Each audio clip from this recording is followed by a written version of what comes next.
Is it a good time to buy a pre-sale condo? Right now, the pre-sale market feels a whole lot like it did back in 2007 and 2008. And you had better do your research about the market to make sure you put together a proper plan for any pre-sale purchase. In this video, I'm going to show you what happened in the 2008 market and what that did to pre-sale purchasers at that time. Because most people, or what I like to refer to as junior investors, think that a pre-sale condo is an easy way to make a quick buck and maybe even flip the paper for a profit.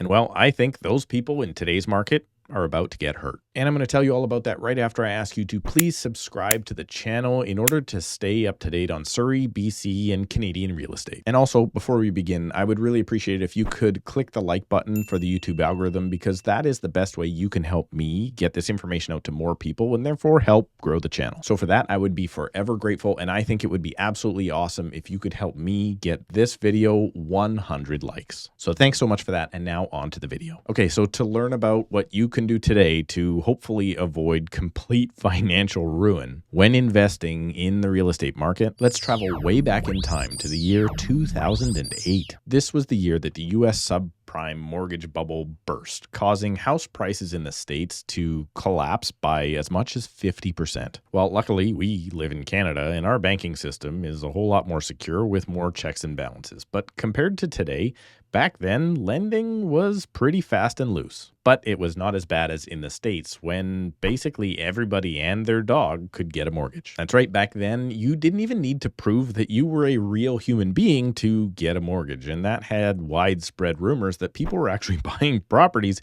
in the name of their dogs. I'm not sure if that was ever actually substantiated, but I heard about it a lot. So today is nothing like back then. For instance, in Canada, 40-year amortization is gone, as is zero down purchasing. And although everybody always says, who is it that can really afford these house prices anyway? Well, let me tell you, lots of people. And they've been affording them at stress-tested levels, meaning the amount they're actually qualified for is way more than the amount they're actually paying. But yes, back in 2008, the market in Canada also dipped, and Surrey, my market, was no exception. And if I had my guess, and I think I do because this is my YouTube channel, I'd assume that with rates going crazy, both in the variable and fixed rate marketplaces, that we are about to see a similar dip to 2008 now or in the coming year. So let's go back to 2008 and look at the numbers to see what happened. Now, in my market, the area that most people buy pre-sale condos is Wally. And if we go back to 2008, you're going to see that the prices peaked in May around $192,000. And the overall market didn't rebound until basically 2 years later. But to illustrate what really went on, rather than just look at the numbers, I'm going to take you back to prices in 2008 and one pre-sale in particular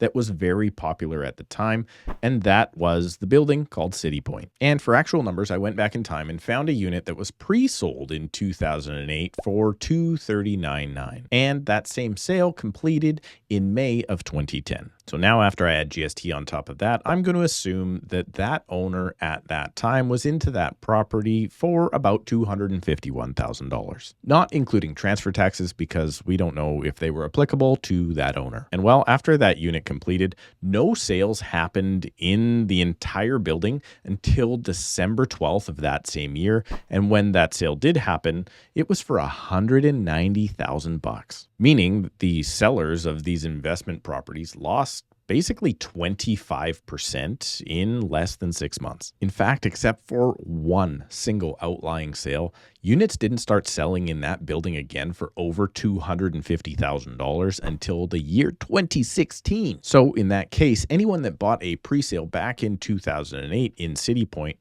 had to hold that property for 8 years to break even. But hold on, let's talk break even here because that wouldn't include real estate fees. So if you actually wanted to make a profit, they weren't doing so until the next year of 2017, when finally we recorded a sale in March of $268,000. So this is why I've always said from the very beginning of my career, the plan should be to hold your principal residence for at least 5 years. And really, if you're an investor, your plan needs to be to hold for at least 10 years. And for those of you that feel bad, like I do for those people that did actually lose money, or if you're a savvy investor and you know that the real estate market shouldn't be looked at to make a quick buck, well, don't feel too bad for these people, because if they had held that exact same unit that in 2008 was sold for $239,900, well, it actually just sold last month for $440,000. Well, maybe you can feel a little bit bad for them, because back in January, that building was cresting $500,000. So unfortunately, they did miss the peak of the market. And while this illustrates that time in the market is the biggest factor when investing in real estate, the point of this video is most investors, and likely you, are not going to be the type of person to diamond hands a property until retirement. And the trend in any climbing market is to tie up a property with the hopes of making a quick buck, or even flipping that property before completion. So please, please, please take this as your warning. If you are a junior investor and you're thinking about tying up a pre-sale because all your friends have,